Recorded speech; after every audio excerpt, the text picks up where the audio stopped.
Hey y'all, if leakage is one of those things that you've been dealing with for a while and it's leaving you frustrated because you have no idea where to start to stop it, then today's video is for you. Leakage can be kind of tricky because it's one of those things that starts out as a nuisance and then it quickly can turn into a very big problem that leaves some women feeling guilty or shame when they can't figure it out on their own. Well, in today's video, I'm going to share with you why it's not really about doing more. It's about doing the right things, and those things start outside of your pelvic floor. I call it the S.T.O.P method, and in today's video, I'm going to go over the 4 pillars that you need to stop leaking. So let's get into it. All right, so let me first start by saying one of the reasons I created the S.T.O.P method is because in my experience, most of the women that I work with that leak, they're usually missing one of these components. And if you're missing one of these components, you fall into one of these next 4 categories. So the first one is you've tried Kegels and it hasn't worked. So you know what Kegels are, you think you're doing them right, you've been squeezing all day and night, and the leakage hasn't really changed for you. Number 2, you're frustrated because you've tried all these things, Kegels included. Maybe you have done all the Google searches, you've bought a few devices here and there, you've tried it all. And typically when you set your mind to something, you accomplish it. But with leakage, it just has not been the case. You've tried everything and you're just really frustrated with yourself. Like I mentioned earlier, maybe there's some guilt and some shame because you haven't been able to figure it out on your own. So usually this just kind of leaves you in that cycle of frustration. Number 3, you've communicated with your doctor or some healthcare practitioner that you're experiencing the leakage and you just don't feel heard. You might even feel a little dismissed. This is the people who, you've been told that, oh, you've had a few kids, or you're getting older, this just comes with life. But for whatever reason, that just doesn't sit right with you. You know that this is not how you want to live the rest of your life. And then number 4, my final category, is that you might start to feel a little betrayal from your body. There is this disconnect. You don't know where it started. You don't really know how to put a word to it, but you just know that you cannot trust your body. All of these leaks are uncontrollable. They're even unpredictable, and you just don't feel comfortable leaving the house without some form of protection. So if any of that resonates with you, or you raise your hand, you're like, yeah, that's me. If it's one of those categories or all 4, then the S.T.O.P method is definitely for you. All right, so let's start with the first letter of the S.T.O.P method, which is S. S stands for set intentions for one-on-one time. So this is a non-negotiable. This is maybe even just 5 minutes of every single day that you set aside one-on-one time for yourself. This could be a prayer in the morning or meditation or even just a few stretches, maybe even a walk at lunch, but it all has to be one-on-one time just for you. You might even have to set a timer. But again, this is a non-negotiable that you set aside time to kind of care for yourself. The reason why this is so important is because when you don't do that and you don't tell your nervous system that it's okay and safe to relax, and you don't have that scheduled downtime, then your body is going to be kind of in a constant state of fight or flight. And if your body is on high alert, so is your pelvic floor. If your pelvic floor is on high alert all the time, this looks like urgency, frequency, going to the bathroom every 30 minutes, every hour, can't, sit through a meeting without having to schedule pee breaks, even pain with sex, even just pelvic pain, back pain. Those are all signs that your pelvic floor is on high alert or you're carrying tension in your pelvic floor. So setting aside setting an intention, for one-on-one time is super important for your body. And it's also important for your pelvic floor, because if you're not used to doing that now, when you do learn methods to relax your pelvic floor, you won't be able to sustain them. Whatever you're doing for nervous system regulation, your pelvic floor will follow. So we want to be in the habit of doing that first before we start to learn these methods to relax our pelvic floor.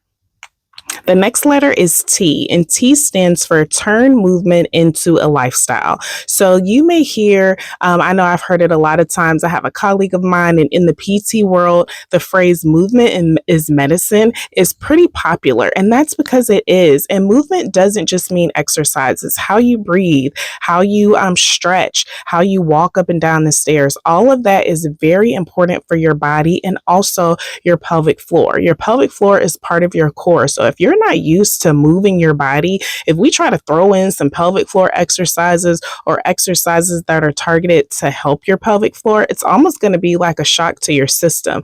You want to be in the habit of having regular movement in your body, because whatever again you're doing for the rest of your body, your pelvic floor is going to follow. So we don't want, some of these exercises that are geared or targeted towards your pelvic floor to be the first time your body's like used to doing anything, because your body's not going to be as receptive, and it's going to be a much harder and longer journey if you're not used to moving your body. So that T is a really important one, turning movement into a lifestyle, because all of the management techniques that you learn for stopping leakage are lifelong, life-changing strategies. So if you already are moving your body and used to that, that is only going to help your pelvic floor, and it will definitely support your ability to stop leaking.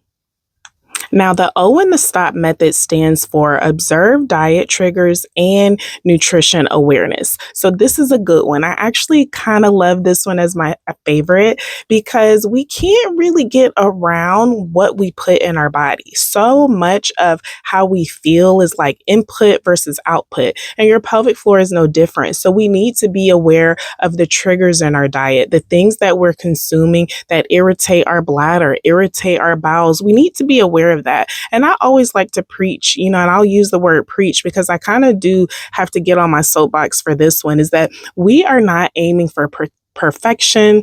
I am not of the elimination lifestyle or methods, but we do need to have a heightened sense of awareness, because there are things in our diet or things that we could be consuming that could be contributing to pelvic floor problems. So irritants in our diet like caffeine, carbonation, artificial sweeteners, those things can be bladder irritants, and some of those can be bowel irritants as well. So if you struggle with leakage, you don't want to be on the high consumption end of things that irritate the bladder. And if you have pelvic floor problems with constipation or not feeling like you're getting everything out when you go to poop, then fiber in your diet is going to be super important. And so just being aware of those triggers and what you may need a little more of or a little less of,